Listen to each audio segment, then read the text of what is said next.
Indian blogger নন্দিনীর আরও একটি ভিডিওতে সকলকে স্বাগত। বন্ধুরা, আশা করি সবাই ভালো আছেন, সুস্থ আছেন। মা কালীর অশেষ কৃপা পেতে কমেন্ট বক্সে অবশ্যই লিখুন জয় মা কালী।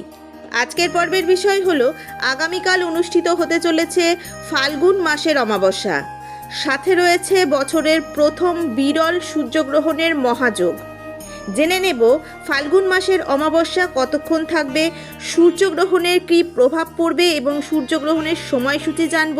ভারত এবং বাংলাদেশের সূর্যগ্রহণের কী প্রভাব পড়বে, অমাবস্যার নিশি এবং ব্রত উপবাস কবে পালিত হবে, এই দিন গঙ্গা স্নান, দান এবং অমৃতযোগের সময়ক্ষণ জানব।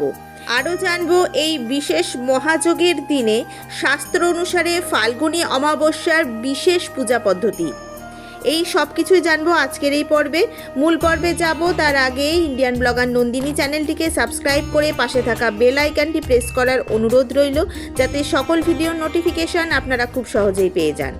চলুন শুরু করা যাক আজকের পর্ব। ফাল্গুন মাসের অমাবস্যা কেবল পূর্বপুরুষদের শান্তি এবং পূর্বপুরুষদের ঋণ থেকে মুক্তির পথ প্রশস্ত করে না, বরং ভক্তের জীবনে সুখ, সমৃদ্ধি এবং ইতিবাচক শক্তিও নিয়ে আসে। এই দিনে সূর্যগ্রহণের বিরল ঘটনাবলীর মাধ্যমে 2026 সালে ফাল্গুন মাসের অমাবস্যা তিথির তাৎপর্য আরও বৃদ্ধি পায়। শাস্ত্রে বলা হয়েছে যে গ্রহণের সময় বায়ুমণ্ডলে এক বিশেষ ধরনের শক্তি সক্রিয় হয়ে ওঠে। এই সময় দান, জপ এবং আধ্যাত্মিক সাধনার গুরুত্ব সাধারণের তুলনায় বহু গুণ বৃদ্ধি পায়। সূর্যগ্রহণের সময় করা দান পাপ ধ্বংস করে, নেতিবাচক শক্তি হ্রাস করে, গ্রহণের দুর্দশা থেকে মুক্তি দেয় এবং একজন ব্যক্তি আর্থিক এবং আধ্যাত্মিক সমৃদ্ধি বয়ে আনে। তদুপরি এই দান পূর্বপুরুষদের জন্যও শান্তি বয়ে আনে। আগামীকাল ফাল্গুন মাসের অমাবস্যা পালিত হবে, সাথে থাকবে বছরের প্রথম বিরল বলয়গ্রাস সূর্যগ্রহণ। এই মহাযোগের কী প্রভাব পড়বে সেটি জানলাম। এবার জানব অমাবস্যা তিথি কতক্ষণ থাকবে, অর্থাৎ অমাবস্যা কখন শুরু কখন শেষ, সূর্যগ্রহণের সময়সূচি জানব, তার প্রভাব জানব। অমাবস্যা নিশি ব্রত উপবাস কবে পালিত হবে, এই দিন গঙ্গা স্নান, দান এবং অমৃতযোগের সময়ক্ষণ জেনে নেব। এছাড়াও জানব এই দিন শাস্ত্র অনুসারে ফাল্গুনী অমাবস্যার বিশেষ পূজা পদ্ধতি। ফাল্গুন মাসের অমাবস্যার পূজা পদ্ধতি। ফাল্গুনী অমাবস্যার দিনে সকালে ব্রহ্ম মুহূর্তে ঘুম থেকে উঠে স্নান করুন। সম্ভব হলে পবিত্র নদীতে স্নান করুন, অন্যথায় গঙ্গার জল মিশিয়ে সেই জল দিয়ে স্নান করুন। স্নানের পরে পরিষ্কার সাদা পোশাক পরিধান করুন এবং সূর্যদেবকে জল অর্পণ করুন। এরপরে রীতি অনুসারে ভগবান বিষ্ণুর পূজা করুন, ধূপ, প্রদীপ এবং নৈবেদ্য উৎসর্গ করুন, আরতি করুন এবং প্রণাম করুন। তারপরে ভগবান শিবের ধ্যান করুন এবং তার পূজা করুন। শিবলিঙ্গে জল, দুধ, বেলপাতা, ধুতুরা ফুল, অক্ষত নিবেদন করুন।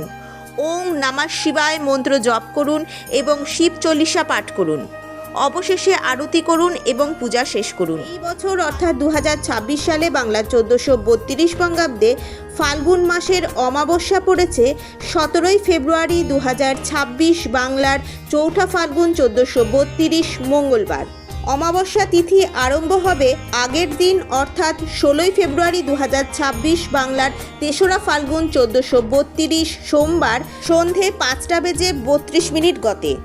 ফাল্গুনী অমাবস্যা সমাপ্ত হবে 17 ফেব্রুয়ারি 2026, বাংলার 4 ফাল্গুন 1432 মঙ্গলবার সন্ধে 5:45 ফাল্গুনী অমাবস্যার উপবাস পালিত হবে ওই দিন অর্থাৎ 17 ফেব্রুয়ারি 2026, বাংলার 4 ফাল্গুন 1432 মঙ্গলবার। অমাবস্যার নিশি পালিত হবে 16 ফেব্রুয়ারি 2026, বাংলার 3 ফাল্গুন 1432 সোমবার। এই দিন গঙ্গা স্নানের শুভ সময় থাকতে চলেছে 17 ফেব্রুয়ারি 2026, বাংলার 4 ফাল্গুন 1432 মঙ্গলবার সূর্যোদয় থেকে শুরু করে সন্ধ্যা 5:47 মধ্যে গঙ্গা স্নান এবং দানের সব থেকে শুভ সময় থাকতে চলেছে।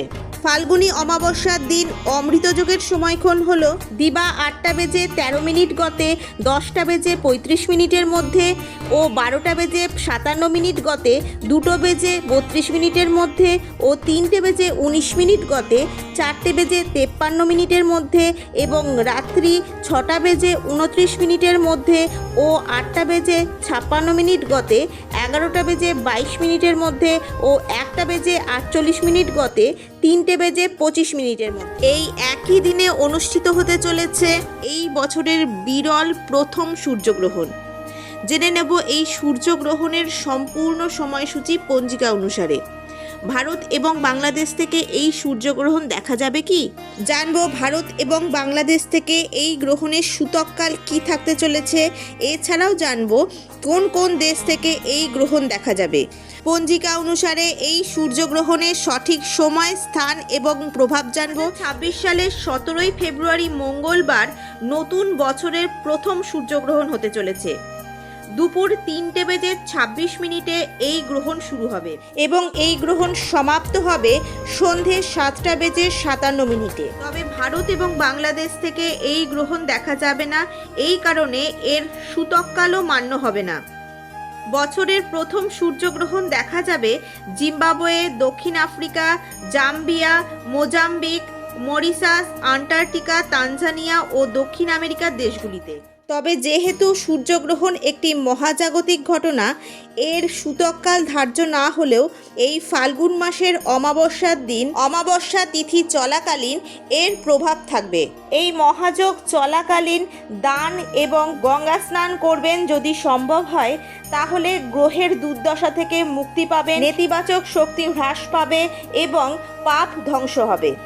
আজকের ভিডিওটি আপাতত এই পর্যন্তই। যদি ভালো লেগে থাকে তাহলে অবশ্যই একটা লাইক করে দেবেন এবং হেল্পফুল বলে মনে হলে নিজেদের ফ্রেন্ডস ফ্যামিলির সাথে শেয়ার করার অনুরোধ রইল। সবাই খুব ভালো থাকবেন, সুস্থ থাকবেন। দেখা হচ্ছে আবার আগামী পর্বে।